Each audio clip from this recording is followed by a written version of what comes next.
قال العلماء صلی اللہ ای رحمتہ رحمت الرب سبحانہ وتعالی، لفظ اللہ کے ساتھ جب صلی کے الفاظ آئیں گے تو اس کا مطلب یہ ہوگا کہ اللہ رب العزت نے اپنے بندے پر رحمتوں کی برکھا برسا۔ صلت الملائکہ، اگر فرشتوں کے ساتھ لفظ صلی آئے گا تو اس کا معنی ہوگا صلت الملائکہ ای دعاؤہم، کہ فرشتوں نے اللہ کے محبوب کے لیے دعائیں کی۔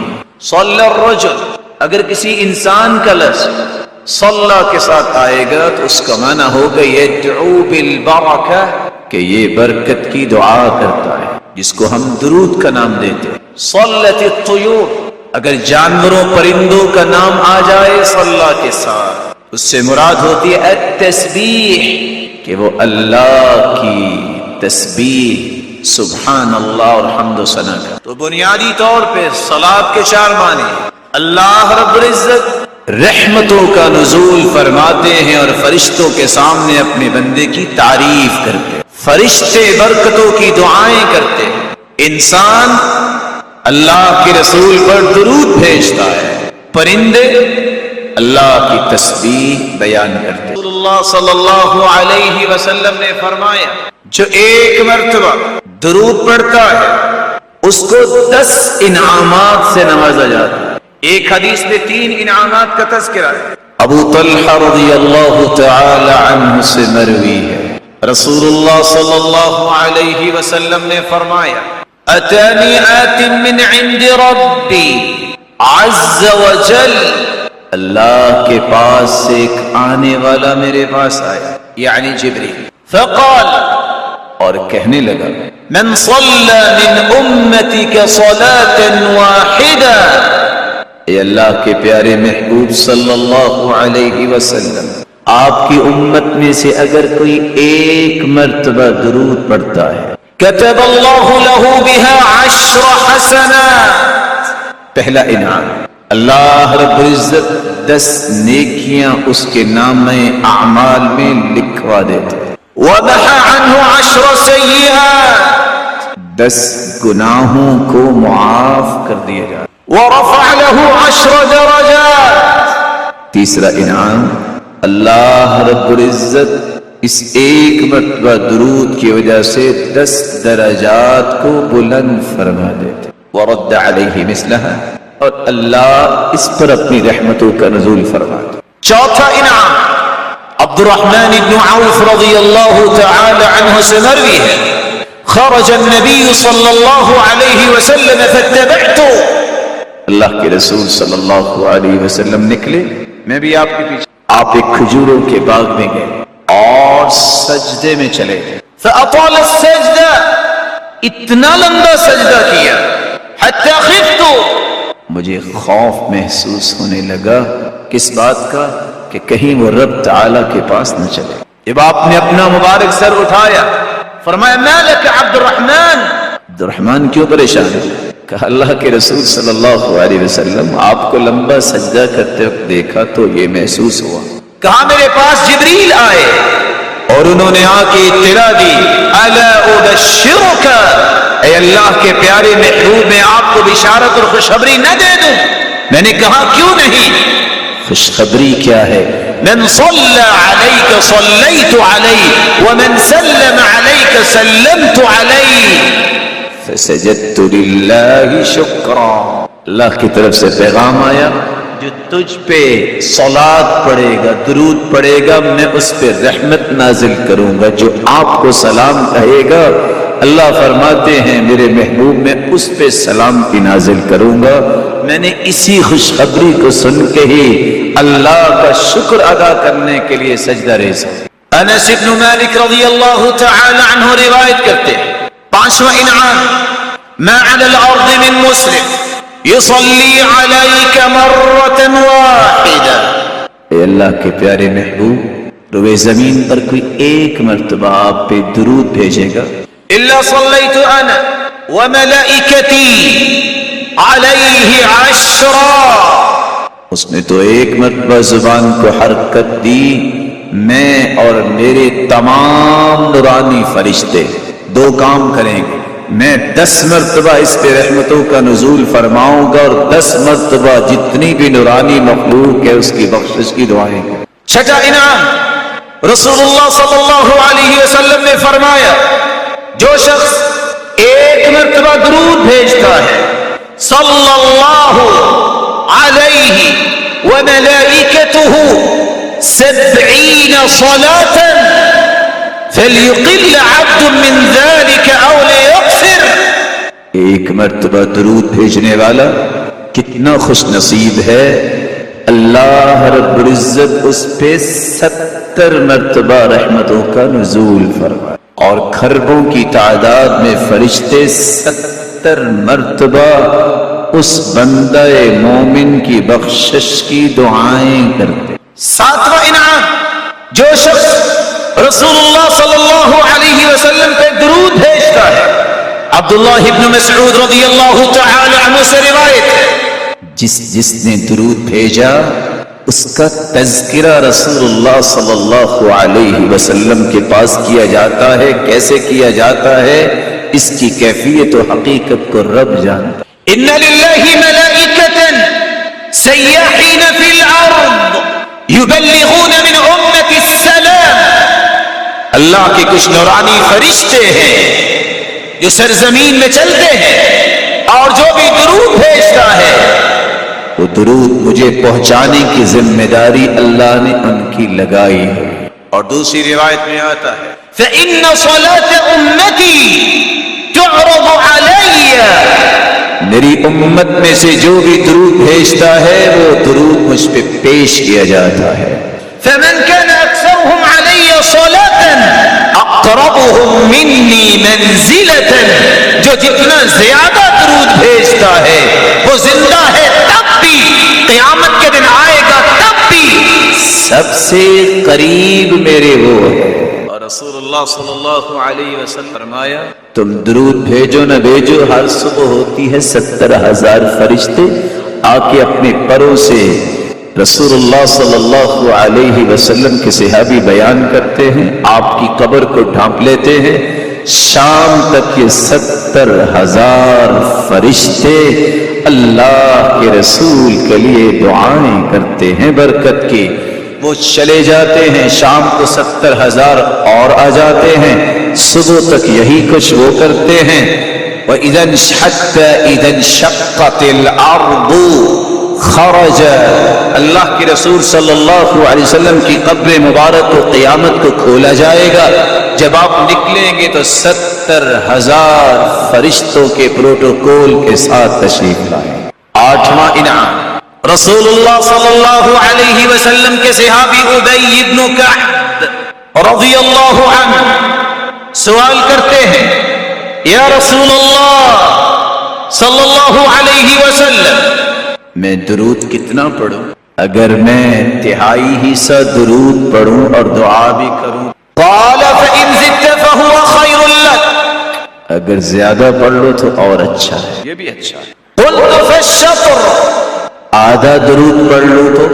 قال ما شئت فإن زدت فهو خير لك، جو آپ چاہتے ہو، ہاں زیادہ کر لو تو اور بہتر۔ قلت فالثلثين، اگر 2/3 درود پڑھ لوں تو آپ کیا فرمائیں گے؟ قال ما شئت فإن زدت فهو خير لك، میرے صحابی اور پڑھ لو تو اور اچھا ہے۔ کہا اگر میں درود ہی پڑھتا رہوں تو؟ فرمایا پھر 2 خوشخبریاں لے لو، اذن تکفى همك ويغفر لك ذنبك، جب تم درود ہی پڑھتے رہو گے زندگی کے سارے غم بھی دور ہو جائیں گے اور زندگی میں کیے گئے تمام گناہوں کو بھی اللہ معاف فرما دیں گے۔ رسول اللہ صلی اللہ علیہ وسلم پر درود پڑھنے والا ہر غم سے آزاد ہو جائے، ہر گناہ اس کا معاف کر دیا جائے۔ 9واں انعام رسول اللہ صلی اللہ علیہ وسلم نے فرمایا من صلی علی او سأل لی الوسیلہ ادرکته شفاعتی حقت علیہ شفاعتی یوم القیامہ، جو مجھ پہ ایک مرتبہ درود بھیجتا ہے اور وسیلہ طلب کرتا ہے میرے لیے. وَابْعَثْ مَقَامًا مَحْمُودًا الَّذِي وَعَدتَّهُ. یہ دعا ہم پڑھتے ہیں. قیامت کا دن ہوگا، میں محمد اس کی شفاعت کروں گا. 10واں انعام. رسول اللہ صلی اللہ علیہ وسلم نے فرمایا اولی الناس بی یوم القیامہ اکثرهم علی صلاة. قیامت کے دن سب سے قریب میرے وہ ہوگا جو دنیا میں سب سے زیادہ درود پڑھتا رہا. اللہ رب العزت ہمیں اپنے محبوب کی قربت نصیب فرما. تیسرا نقطہ، درود کا معنی اور اس کے ثمرات کے بعد اگر اپنی زبان کو اس نعمت سے محروم رکھا جائے تو نقصان کیا ہوگا؟ پہلا نقصان، البخیل من ذکرت عنده فلم يصلی علی. ایک بخل ہے جو مال کا بخیل ہوتا ہے. فرمایا بخیل بڑا وہ ہے جس کے سامنے میرا نام لیا جائے پھر وہ درود نہیں پڑھتا. اور دوسری روایت میں آتا ہے ابخل الناس من ذکرت عنده فلم يصلی علی. بخل تو دنیا میں بہت ہے. وَأَيُّ دَاءٍ أَدْوَى مِنَ الْبُخْلِ. بخل سے بڑھ کر دنیا میں کوئی بیماری نہیں آئی، کوئی مصیبت نہیں آئی، لیکن سب سے بڑا بخیل وہ ہے جس کے سامنے محمد الرسول اللہ صلی اللہ علیہ وسلم کا اسم مبارک آئے اور اس کی زبان خاموش رہے، وہ درود نہ پڑھے. دوسرا نقصان، رسول اللہ صلی اللہ علیہ وسلم نے فرمایا ما جلس قوم مجلسا لا يذكر الله فيه ولم يصلوا على نبيهم إلا كان مجلسهم عليهم ترة يوم القيامة. زندگی گزارتے وقت جب بھی وہ کسی مجلس میں بیٹھے، انسان کسی بھی مجلس میں بیٹھنے والا اگر اس مجلس میں اللہ کا ذکر اور رسول اللہ صلی اللہ علیہ وسلم پر درود نہیں بھیجتا، یہ مجلس قیامت کے دن ان کے لیے حسرت و وبال بن جائے. تیسرا نقصان، رسول اللہ صلی اللہ علیہ وسلم نے فرمایا، صحابی روایت کرتے ہیں کل دعاء محجوب حتى يصلى على محمد صلی اللہ علیہ وسلم. کائنات کے اندر کوئی شخص بھی دعا کرتا ہے، وہ دعا اللہ رب العزت قبول ہی نہیں کرتے جب تک اس دعا میں درود نہ پڑھا جائے. اور دوسری روایت کے الفاظ ان الدعاء موقوف بین السماء والارض حتى تصلی علی نبیک. جب تم دعا کرتے ہو تو جب تک تم درود نہیں پڑھتے وہ دعا زمین و آسمان کے درمیان رکی رہتی ہے. درود پڑھو گے تو یہ اللہ کے پاس جائے گی، شرف قبولیت سے نوازی جائے گی، ورنہ یہ دعا اللہ کے ہاں قبول ہے. چوتھا نقصان، اللہ تعالیٰ کا یہ قانون ہے جب کوئی شخص طبی موت مرتا ہے اللہ ایمان کی حالت میں ہمیں اپنے پاس بلائے. انسان کی روح کا اخراج اس کے نوز سے ہوتا ہے. آپ نے شاید کبھی ملاحظہ کیا کہ میت کی ناک میں کچھ معمولی سا خم رائٹ یا لیفٹ ہوتا ہے، اس کو بولتے ہیں مات حتف انفی، یہ طبی موت مرا ہے. لیکن بعض لکھنے والے لکھتے ہیں کہ اگر کوئی ایکسیڈنٹ ہو یا انسیڈنٹ جس میں اس کی موت واقع ہوئی تو پھر جو زخم بڑا ہوتا ہے اس زخم سے اس کی جان نکلتی. حدیث کہتی ہے رغم انف رجل ذکرت عنده فلم يصلی علی. چوتھا نقصان یہ ہے جو اللہ کے رسول صلی اللہ علیہ وسلم کے اسم مبارک کو سننے کے بعد درود نہیں پڑھتا، اس کو طبی موت آئے لیکن وہ زمین پہ اپنا ناک بھی رگڑے، اس کی جان نہ نکلے، اس پہ موت کی سختیاں وارد ہو. پانچواں نقصان، رسول اللہ صلی اللہ علیہ وسلم نے صحابہ کو سمجھایا من ذکرت عنده فخطی الصلاة علی خاطئ طریق الجنہ.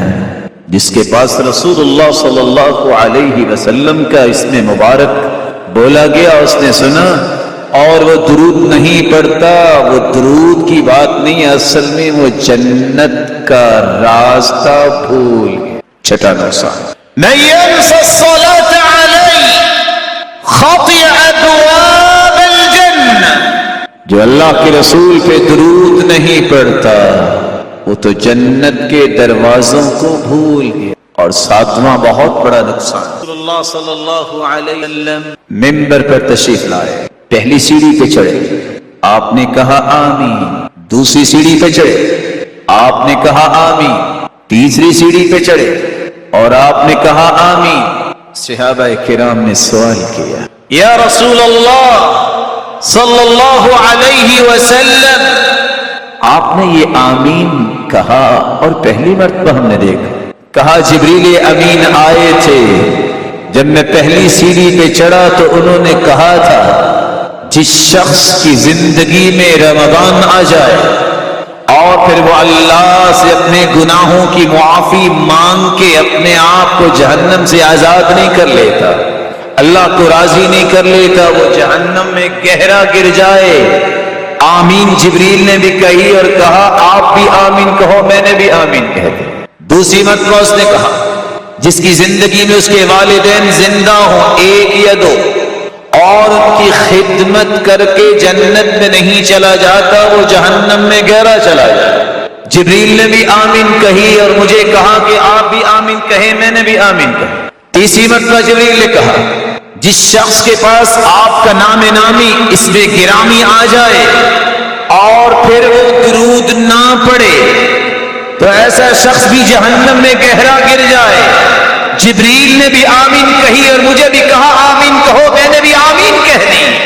جو شخص درود نہیں پڑھتا، رسول اللہ صلی اللہ علیہ وسلم کے فرمان کی روشنی میں اس کو کہاں جانا ہے؟ آج امت اللہ کے رسول کی سچی محبت سے آہستہ آہستہ محروم ہوتی۔ بہت غصہ اس کو آتا ہے جب غیر مسلم باتیں کرتے ہیں، لیکن ہمیں سوچنا یہ ہے میری محبت کہاں گئی؟ میں دن رات میں 24 گھنٹوں میں اللہ کے اس پیارے پیغمبر کے لیے تحفہ پیش کون سا کرتا؟ میری زبان پہ تذکرہ کس کا ہے؟ رسول اللہ صلی اللہ علیہ وسلم نے اس لیے امت کو اس بات کا درس دیا۔ 10 جگہوں پہ آپ کو درود پڑھنا چاہیے۔ سب سے پہلی جگہ، ہر روز صبح و شام 10 مرتبہ درود پڑھا کرو۔ رسول اللہ صلی اللہ علیہ وسلم نے فرمایا من صلی علی حین یصبح 10 وحین یمسی 10 ادرکت شفاعتی یوم القیامہ، جو صبح کے وقت 10 مرتبہ درود پڑھتا ہے، شام کے وقت 10 مرتبہ درود پڑھتا ہے، ادرکت شفاعتی یوم القیامہ، خوش ہو جائے قیامت کے دن میں محمد اس کی سفارش کرے۔ اور یہاں رک کے ایک بات سمجھیے میرے معزز اور محترم بزرگوں اور بھائیوں، سب سے پہلے جنت کا دروازہ کھٹکھٹائیں گے اور جن کے لیے کھولا جائے گا وہ کون ہے؟ محمد صلی اللہ علیہ وسلم۔ وَأَنَا أَوَّلُ مَن يَقْرَعُ بَابَ الْجَنَّةِ، میں سب سے پہلے جنت کا دروازہ کھٹکھٹاؤں گا اور سب سے پہلے پوری کائنات میں سے اللہ کے رسول جنت میں جائے۔ اور دوسری بات بھی سمجھ، کوئی جتنا بھی نیک ہے اللہ اس کو اور نیک بنائے، لیکن جب تک اللہ کے رسول کی سفارش نہیں ہوگی کسی کا حساب ہی شروع نہیں ہوگا۔ تیسری بات بھی سمجھ لیجیے، حدیث میں آتا ہے جب ساری دنیا پریشان ہو کے میرے پاس آئے گی، بیدی لواء الحمد آدم فمن سواہ تحت لوائی، میرے ہاتھ میں اللہ کی تعریف کا جھنڈا ہوگا، آدم سے لے کے قیامت تک آنے والی آدمیت اور انسانیت بشمول انبیاء میرے جھنڈے تلے ہوں گے، پوری کائنات کو اکٹھا کیا جائے گا میرے پاس، میں عرش کے نیچے سجدہ ریز ہو جاؤں گا، اللہ کی طرف سے آواز آئے گی یہ محمد ارفع رأسک وسل تعطى واشفع تشفع، اے میرے محبوب صلی اللہ علیہ وسلم اپنا مبارک سر اٹھائیے، مانگیے میں عطا کرتا ہوں، سفارش کیجیے میں قبول کرتا ہوں، تب جا کے دنیا کا حساب شروع۔ تیسری بات بھی نہ بھولیے گا میرے بھائی، کوئی شخص باوجود اس کے کہ نیک ہے، صالح ہے، جب تک اللہ کے رسول کی سفارش نہیں ہوگی جنت نہیں جائے۔ چوتھی بات بھی سمجھ لیجیے، جنتی کو بلند درجے پہ جانے کے لیے بھی اللہ کے رسول کی سفارش کی ضرورت ہے۔ اللہ رب العزت ہمیں اپنے محبوب کی شفاعت نصیب فرما۔ لیکن یاد رکھنا، بات کے تکملے کے طور پہ یہ شفاعت ملے گی کس کو؟ سیدنا ابو ہریرہ رضی اللہ تعالی عنہ نے سوال کر دیا، من اسعد الناس بشفاعتك یا رسول اللہ صلی اللہ علیہ وسلم، سرتاج رسل قیامت کے دن سب سے زیادہ خوش نصیب کون ہوگا جس کو آپ کی شفاعت ملے گی؟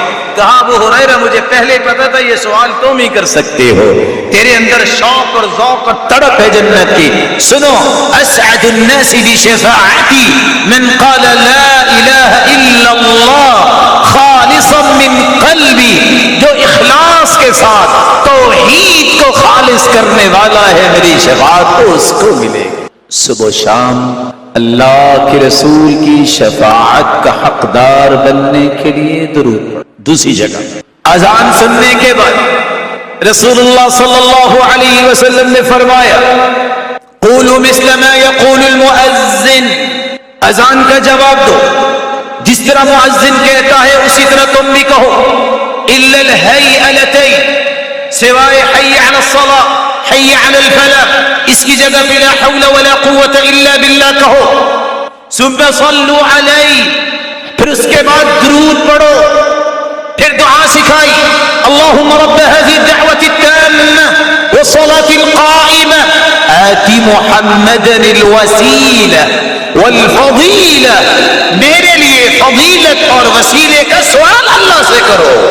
فمن سأل لی الوسیلہ، جس نے میرے لیے درود پڑھنے کے بعد یہ دعا کی، فإنها منزلة في الجنة لا تنبغي إلا لعبد من عباد الله وأرجو أن أكون أنا هو، یہ مقام محمود اللہ کے ایک بندے کو دیا جائے گا انبیاء میں سے، اور مجھے امید ہے کہ اللہ مجھے دیں گے۔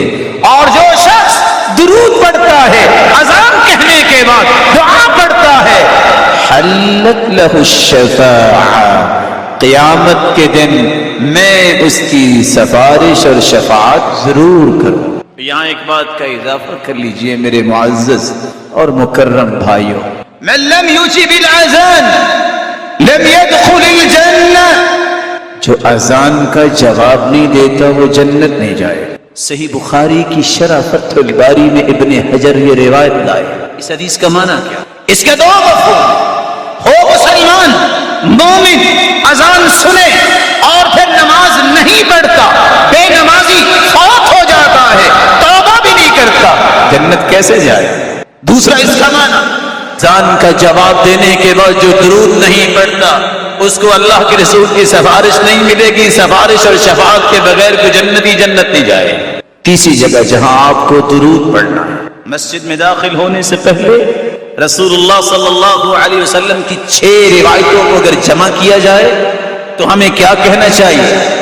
اعوذ باللہ العظیم وبوجہہ الکریم وسلطانہ القدیم من الشیطان الرجیم، بسم اللہ والصلاة والسلام علی رسول اللہ، اللہم اغفر لی ذنبی وافتح لی ابواب رحمتک۔ اور دوسری روایت کے الفاظ یہ بھی ہیں، اللہم اعصمنی من الشیطان الرجیم، اللہ مجھے شیطان مردود کے وسوسوں سے بھی بچاؤ۔ تو تیسری جگہ جہاں ایک مسلمان کو درود پڑھنا چاہیے، مسجد میں داخل ہوتے وقت اور مسجد سے خارج ہوتے۔ چوتھی جگہ جہاں ایک مسلمان کو درود پڑھنا ہے جب آپ تشہد میں بیٹھتے ہیں، التحیات للہ والصلوات والطیبات، اس دعا کو پڑھنے کے بعد اشہد ان لا الہ الا اللہ، پھر فرمایا ثم یصلی علی، پھر درود پڑھے، اور جو درود پڑھتا ہے حدیث کے الفاظ یہ اللہ کے رسول صلی اللہ علیہ وسلم نے دیکھا ایک شخص نماز پڑھ رہا تھا، تشہد میں بیٹھا اور اس نے درود نہیں پڑھا، دعا کی، فرمایا عجل ھذا، اس نے تو جلد بازی کی ہے۔ ایک دوسرے کو دیکھا وہ درود پڑھ رہا تھا، آپ نے فرمایا ادع تجب، تم نے اللہ کی تعریف بھی کی اور ساتھ اس کے محبوب پہ درود بھی بھیجا، مانگو جو مانگتے ہو، اب تیری دعاؤں کو اللہ قبول فرمائیں گے۔ درود پڑھنے کی 5ویں جگہ رسول اللہ صلی اللہ علیہ وسلم کا فرمان ہے، جمعے کے دن کثرت سے درود پڑھا کرو، فاکثر الصلاۃ علی فیہ، یہ جمعے کا دن ایک مبارک دن ہے۔ کیسا مبارک دن؟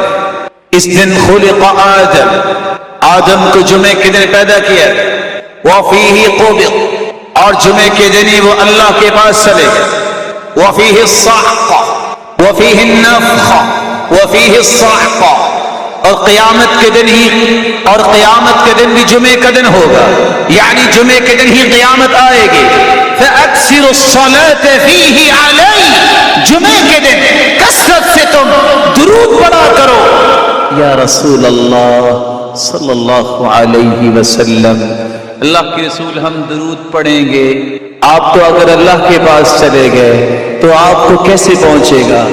رسول صلی اللہ علیہ وسلم نے فرمایا ان اللہ حرم علی الارض ان تأکل اجساد الانبیاء، اللہ نے زمین پہ حرام قرار دے دیا ہے کہ زمین انبیاء کے اجساد مبارک کو نقصان نہیں دے۔ اللہ اپنے انبیاء کی حفاظت کرتا ہے، اس لیے نیک لوگ کیا کی، وہ کہا کرتے تھے عصر کے بعد کوئی شخص ہمیں ملنے نہ آئے۔ آپ کے لیے تو مشکل ہو جائے اگر آپ کو کہہ دیا، وہ کہتے تھے عصر کے بعد ملنے نہ۔ سبب کیا ہے؟ کیونکہ حدیث میں آتا ہے جمعے کے دن ایک ایسی مبارک گھڑی ہے جو مانگو اللہ عطا کر دیتے، اور اس گھڑی کے بارے میں 2 روایتیں، خطبہ شروع ہو الی ان تقضى الصلاۃ، خطبے کے شروع سے لے کے نماز ختم ہونے تک یہ گھڑی ہے، اور دوسری روایت میں آتا ہے من بعد صلاۃ العصر الی ان تغرب الشمس، عصر کی نماز سے لے کے جب تک سورج غروب نہیں ہو جاتا، اتنا مبارک وقت ہے کہ جو بھی دعا کرو گے اللہ قبول فرماتے۔ تو وہ کیا کیا کرتے؟ عصر کے بعد دروازہ بند کرتے، یا دعا کرتے یا درود پڑھتے۔ مبارک گھڑی ہے قبولیت کی اور درود کا حکم ہے، ان 2 کاموں کے لیے اپنے وقت کو خاص کرتے۔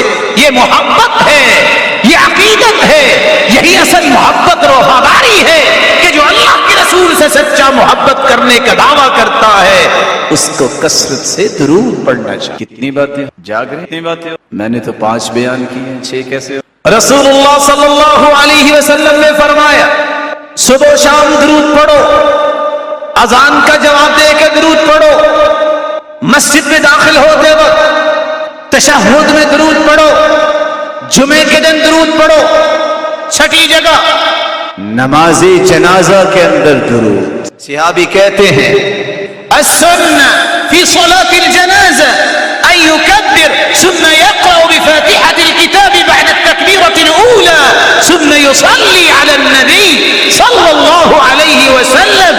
جنازے کا طریقہ یہ ہے اللہ اکبر کہیے، پھر سورۃ الفاتحہ پڑھیے، اس کے بعد دوسری تکبیر کے بعد اللہ کے رسول پہ درود بھیجیے۔ ساتھ ہی جہاں انسان کو درود پڑھنا چاہیے، ابو حلیمہ بیان کرتے ہیں کان معاذ رضی اللہ تعالی عنہ یصلی علی النبی صلی اللہ علیہ وسلم فی القنوت، آپ قنوت کرتے ہیں، قنوت نازلہ، قنوت وتر، قنوت میں معاذ رضی اللہ تعالی عنہ درود پڑھا کرتے تھے تاکہ دعا جو ہو رہی ہے وہ دعا اللہ کے ہاں شرف قبولیت سے نہ۔ 8ویں جگہ جب بھی اللہ کے رسول صلی اللہ علیہ وسلم کا اسم مبارک آئے آپ کی زبان پہ درود جاری ہو جانا ہے۔ رسول اللہ صلی اللہ علیہ وسلم کا فرمان آپ نے سنا البخیل من ذکرت عنده فلم يصلي علی، سب سے بڑا بخیل وہ ہے جس کے سامنے میرا نام لیا جائے اور پھر وہ درود نہیں پڑھتا۔ 9ویں جگہ جب بھی دعا کرو درود ضرور پڑھا کرو، ان الدعاء موقوف بین السماء والارض حتی تصلی علی نبیک، جب تک درود نہیں پڑھتے دعا زمین و آسمان کے درمیان موقوف رہتی ہے، رکی رہتی ہے، اللہ کے ہاں پہنچتی نہیں، قبول کیا ہو رہی ہے۔ 10ویں جگہ جب بھی بیٹھو تمہاری مجلس کی سعادت اور خوش نصیبی یہ ہے کہ اللہ کی تعریف کیے بغیر اور رسول اللہ صلی اللہ علیہ وسلم پر درود بھیجے بغیر اس مجلس کو برخاست نہ کرو. ما جلس قوم مجلسا لم يذكروا الله فيه ولم يصلوا على نبيهم إلا كان مجلسهم عليهم يوم القيامة ترة عليهم يوم القيامة. جس مجلس میں لوگ بیٹھتے ہیں اگر اللہ کی تعریف نہیں کرتے, اللہ کے رسول پہ درود نہیں بھیجتے, مجلس قیامت کے دن ان کے لیے حسرت جائے. میری اللہ رب العزت سے دعا ہے, اللہ رب العزت ہمیں اپنے محبوب کی سچی محبت نصیب فرمائے. اور سچا محب وہ ہوتا ہے جو آپ کے اسم مبارک کو سننے کے بعد درود پڑھتا ہے, اور کثرت سے درود پڑھنا اپنا ایک امتیازی وصف بنا لیتا ہے, اور آپ کی ہر بات کو اپنی زندگی میں اتارنے والا بن جاتا ہے. وآخر دعوانا ان الحمد للہ رب العالمین. الحمد للہ علی احسانہ والشکر له على توفیقہ وامتنانہ, وأشهد أن لا إله إلا الله وحده لا شريك له تعظيما لشانه, وأن محمدا عبده ورسوله الداعي إلى رضوانه. أما بعد فأعوذ بالله من الشيطان فإنه عدو للإنسان. لائق التکریم, سعادت مند ہے وہ شخص جو ایک مرتبہ درود پڑھے, 10 نیکیوں کا مستحق, 10 گناہوں کی ضمانت, 10 درجات کی بلندی. ایک مرتبہ درود پڑھنے والا اللہ اور اس کے فرشتے 70 مرتبہ اس پہ دعا رحمت کا نزول فرماتے ہیں, اور فرشتے بخشش کی دعا کرتے ہیں. اور ایسا یہ خوش نصیب جس کو قیامت کے دن اللہ کے رسول کی سفارش و شفاعت نصیب ہوگی. اور سب سے قریب وہ ہوگا جو جتنا زیادہ درود پڑھتا ہے. سوال یہ ہے درود کیسے پڑھے, اور یہ ہماری گفتگو کا آخری نقطہ ہے. رسول اللہ صلی اللہ علیہ وسلم کے فرامین کی روشنی میں آپ درود کس طرح پڑھے؟ سب سے پہلا طریقہ صلی اللہ علیہ وسلم, سنن ابی داؤد کی روایت. دوسرا طریقہ آپ درود کیسے پڑھیں؟ صحیح بخاری کی روایت ہے, رسول اللہ صلی اللہ علیہ وسلم نے صحابہ کرام کو جو درود سکھایا, اللہم صلی علی محمد وعلی آل محمد كما صليت على إبراهيم وعلى آل إبراهيم إنك حميد مجيد, اللهم بارك على محمد وعلى آل محمد كما باركت على إبراهيم وعلى آل إبراهيم إنك حميد مجيد. یہی وہ درود ہے جس کو درود ابراہیمی کہتے ہیں. یہی وہ درود ہے جو ابی ابن کعب رضی اللہ تعالی عنہ کے سوال کرنے کے بعد اللہ کے رسول نے امت کو سکھایا. یہی وہ درود ہے جس کو ہم نماز میں پڑھتے ہیں.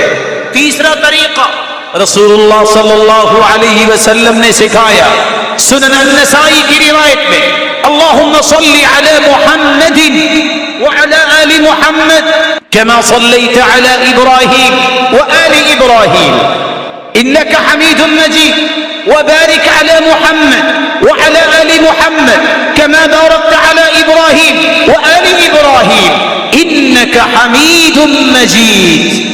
چوتھا طریقہ رسول اللہ صلی اللہ علیہ وسلم نے سکھایا, اللہم صلی علی محمد عبدك ورسولك محمد صلی اللہ علیہ وسلم كما صليت على إبراهيم وآل إبراهيم وبارك على محمد عبدك ورسولك محمد صلى الله عليه وسلم كما باركت على إبراهيم وآل إبراهيم إنك حميد مجيد.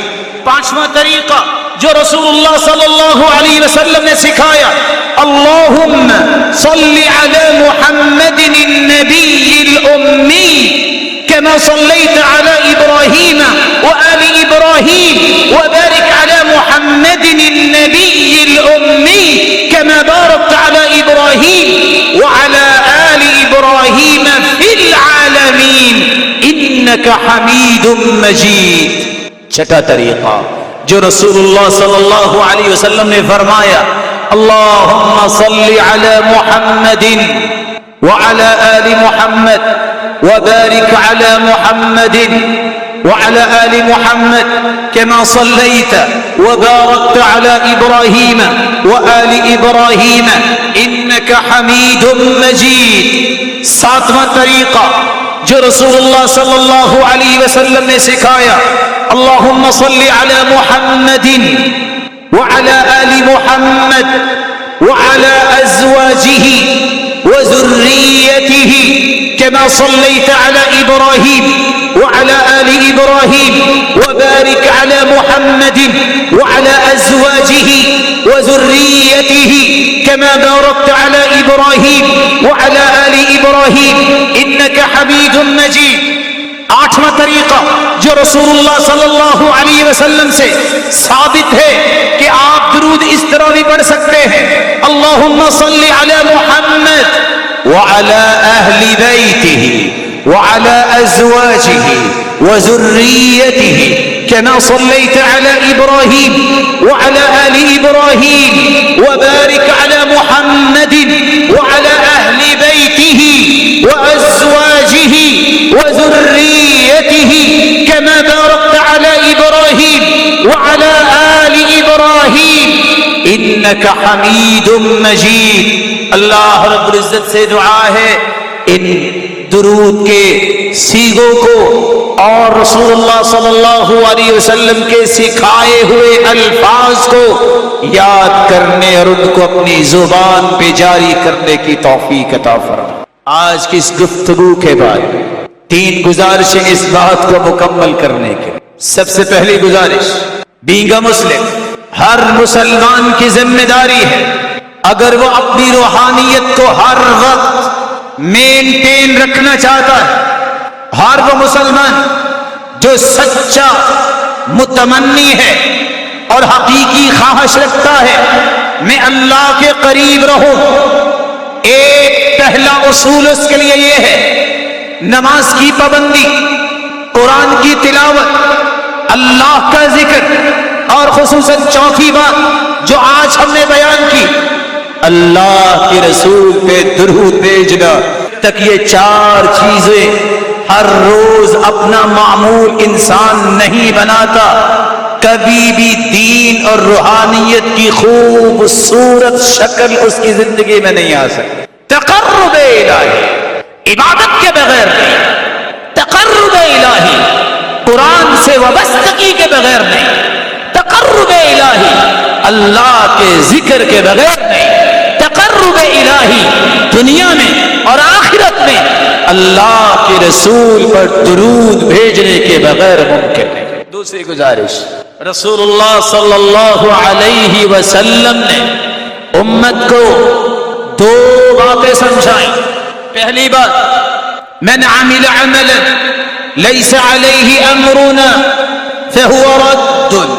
صحیح مسلم کی روایت ہے، کائنات کا کوئی بھی شخص، کوئی اسکالر، کوئی فلاسفر، کوئی پی ایچ ڈی ڈاکٹر، دنیا جہان کی ڈگری اس کے پاس ہو، کوئی بھی عمل کرے، جتنی چاہے نیت تو خالص کر لے، جب تک رسول اللہ صلی اللہ علیہ وسلم کے بتائے ہوئے طریقے اور سلیقے کے مطابق عبادت نہیں، وہ عبادت اللہ کے ہاں قابل قبول ہے.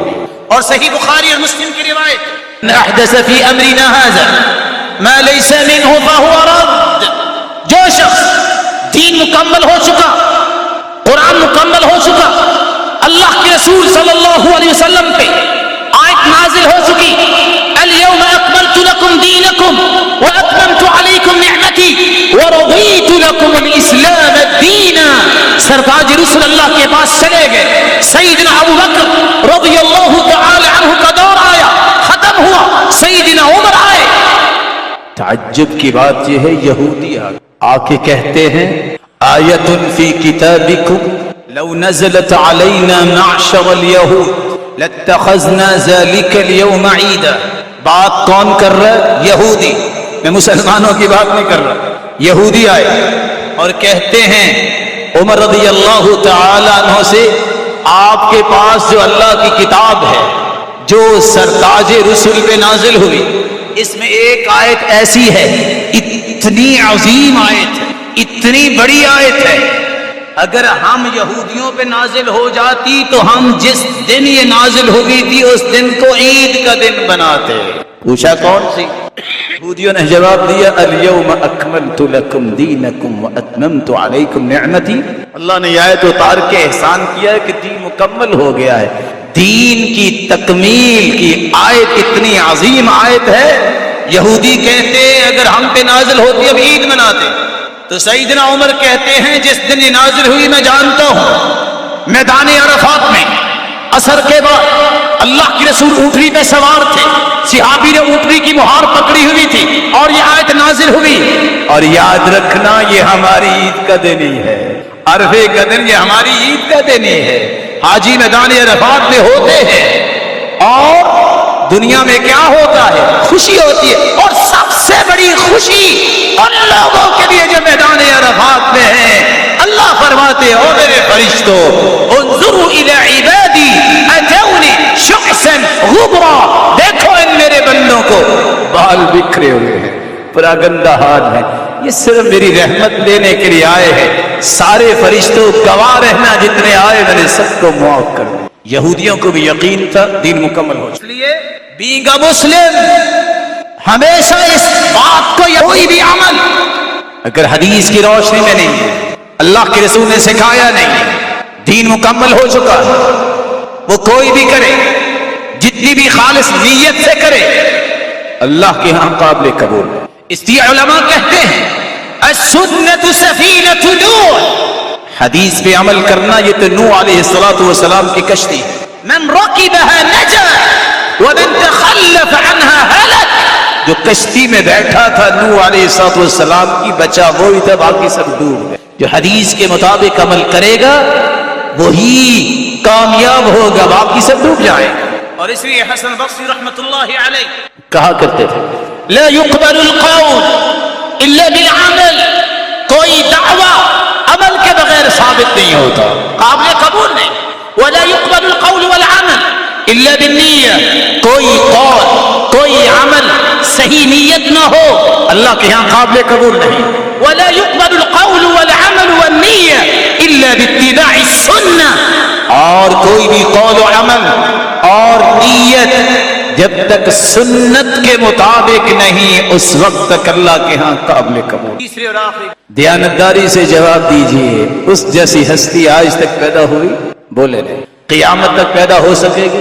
وہ ہستی ذات کے اعتبار سے بھی بے مثال، وہ اپنی ہر بات کے اعتبار سے بھی بے مثال، وہ ہستی اپنی ذات کے اعتبار سے بھی بے مثال، اس کا طریقہ اور اس کا سکھایا ہوا سلیقہ بھی کائنات میں بے مثال. اس لیے وہ الفاظ جو رسول اللہ صلی اللہ علیہ وسلم نے سکھائے، نہ ان جیسے الفاظ پوری دنیا جمع ہو کے بنا سکتی ہے، نہ اس کا مقابلہ کر سکتی. اس لیے اس درود کو رواج دیجئے جس کا تذکرہ حدیث میں آیا، جس کا تذکرہ صحابہ نے کیا، جو اللہ کے رسول نے سکھایا.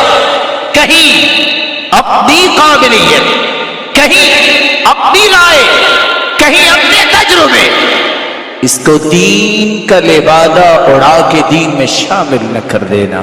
من احدث فی امرنا ھذا ما لیس منہ فہو رد. شریعت مکمل ہو گئی.